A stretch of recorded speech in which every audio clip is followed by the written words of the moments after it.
बिस्मिल्लाहिर्रहमानिर्रहीम। States of matter को discuss कर रहे थे। 3 स्टेट्स हमने डिस्कस कर ली थी, सॉलिड, लिक्विड और गैस। आज हमारी जो 4th स्टेट है दैट इज़ प्लाज्मा। प्लाज्मा को समझने से पहले हम आयोनाइज्ड गैस को समझते हैं कि आयोनाइज्ड गैस क्या होती है। याद रखें, जब भी हम गैस के एटम में से एक इलेक्ट्रॉन को रिमूव करते हैं तो वो एटम न्यूट्रल नहीं रहता बल्कि वो आयन में चेंज हो जाता है। तो इस केस में अब 2 चीज़ें होंगी, एक तो आयन्स होंगे और दूसरा होंगे फ्री इलेक्ट्रॉन्स। वो इलेक्ट्रॉन्स जो गैस के एटम्स में से निकल चुके हैं वो फ्री बन जाते हैं। तो प्लाज्मा के अंदर एक तो ये 2 चीज़ें होंगी, एक आयन्स होंगे और दूसरा फ्री इलेक्ट्रॉन्स होंगे। और तीसरी चीज़, जब उन इलेक्ट्रॉन्स को एनर्जी मिलती है तो वो हायर स्टेट में चले जाते हैं और जब वो वापस लोअर स्टेट में आते हैं तो वो रेडिएशन खारिज करते हैं। रेडिएशन का जो सबसे स्मॉलेस्ट पार्टिकल होता है उसको फोटोन कहा जाता है। प्लाज्मा अब 3 चीज़ों पर मुश्तमिल होता है, एक इलेक्ट्रॉन्स पे, आयन्स पे और फोटॉन्स पे। तो plasma is ionised gas containing electrons, ions and photons. और फोटोन क्या है? Smallest particle of light is called photon. Plasma is not so generally seen form of matter. कि प्लाज्मा इतना आम नज़र नहीं आता जिस तरह सॉलिड, लिक्विड और गैस को हम आसानी से ऑब्ज़र्व कर सकते हैं। प्लाज्मा को हम इजीली ऑब्ज़र्व नहीं कर सकते। इतना जनरली क्यों नहीं ऑब्ज़र्व कर सकते? क्योंकि इलेक्ट्रॉन्स जब तक एनर्जी हासिल करके हायर स्टेट में नहीं जाएंगे और वापस लोअर स्टेट में नहीं आएंगे तो वो रेडिएशन इमिट नहीं करेंगे। तो रेडिएशन जब इमिट नहीं होगी तो हम प्लाज्मा को ऑब्ज़र्व भी नहीं कर सकेंगे।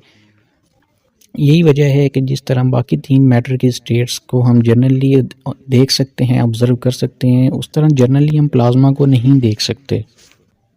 It's particles have high kinetic energy. Plasma के जो पार्टिकल्स होते हैं इनकी काइनेटिक एनर्जी बहुत ज़्यादा होती है, ये बहुत ज़्यादा फास्ट मूविंग होते हैं।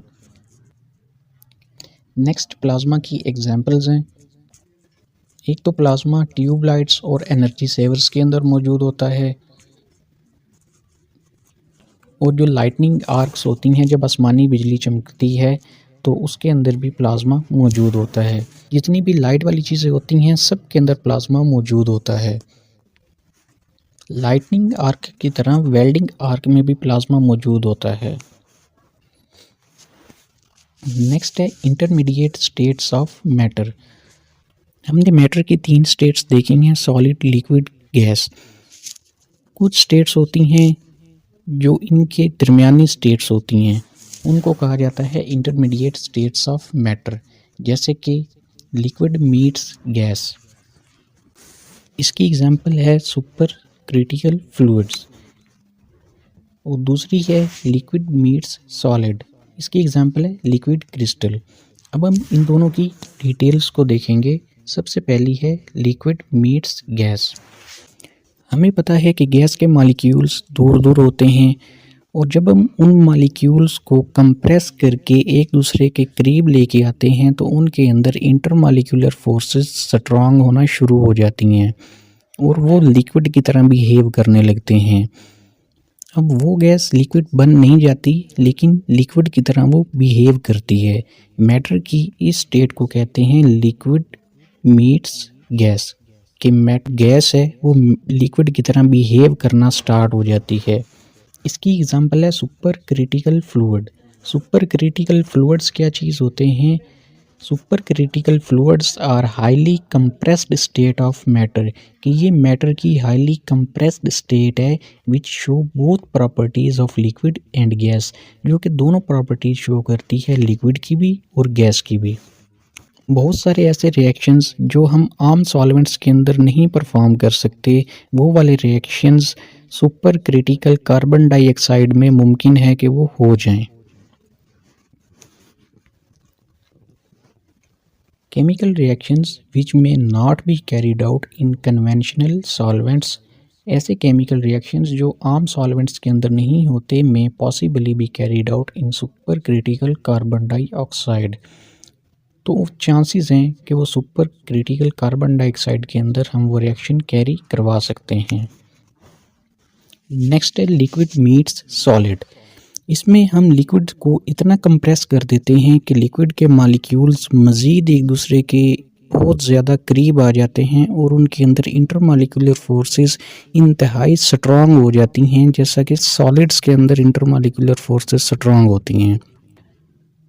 अब इस केस में लिक्विड सॉलिड की तरह बिहेव करना शुरू कर देता है, उस लिक्विड के अंदर सॉलिड जैसी प्रॉपर्टीज़ आ जाती हैं। तो मैटर की ये वाली स्टेट कहलाती है लिक्विड मीट्स सॉलिड। इसकी एग्जांपल है liquid crystal. Liquid crystal is a state of matter. ये मैटर की वो स्टेट है whose properties are between those of conventional liquid and those of crystalline solids, जिसकी प्रॉपर्टीज़ लिक्विड और क्रिस्टलाइन सॉलिड्स के दरमियान में होती हैं। यानी कि वो वाली स्टेट दोनों की तरह बिहेव कर रही होती है, लिक्विड की तरह भी और सॉलिड की तरह भी। नेक्स्ट है यूजेस ऑफ लिक्विड क्रिस्टल कि लिक्विड क्रिस्टल कहाँ कहाँ पे यूज़ होते हैं। एक तो ये क्लॉक्स में यूज़ होते हैं, वॉचेस में यूज़ होते हैं, जितनी भी हमारे पास कंप्यूटर मॉनिटर्स हैं, एलसीडीज़ हैं, उसके अंदर ये यूज़ होती हैं लिक्विड क्रिस्टल।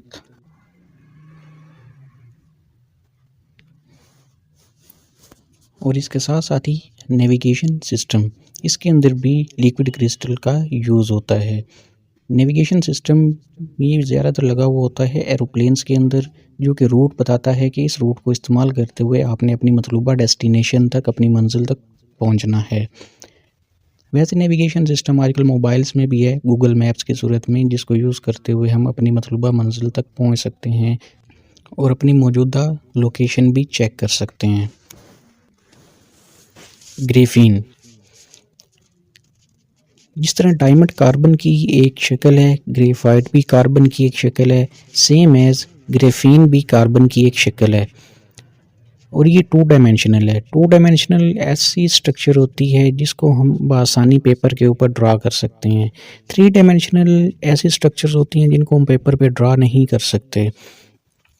तो ग्रेफीन का जो स्ट्रक्चर है ये 2 डायमेंशनल है, इजीली पेपर के ऊपर ड्रा हो सकता है। ग्रेफीन के अंदर कार्बन के तमाम एटम्स एक लेयर की शक्ल में जुड़े हुए होते हैं, जो कि इस तरह अरेंज होते हैं कि ये एक हेक्सागोनल स्ट्रक्चर बना रहे होते हैं।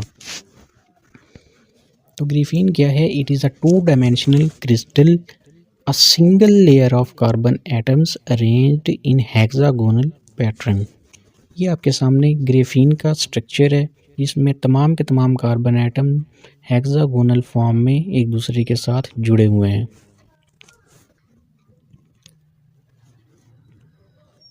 Properties of graphene. ग्रेफीन की कुछ खसूसियात हैं, जिसमें से पहली है टफ, कि ये इंतहाई मजबूत होती है। दूसरी है फ्लेक्सिबल, ये लचकदार होती है।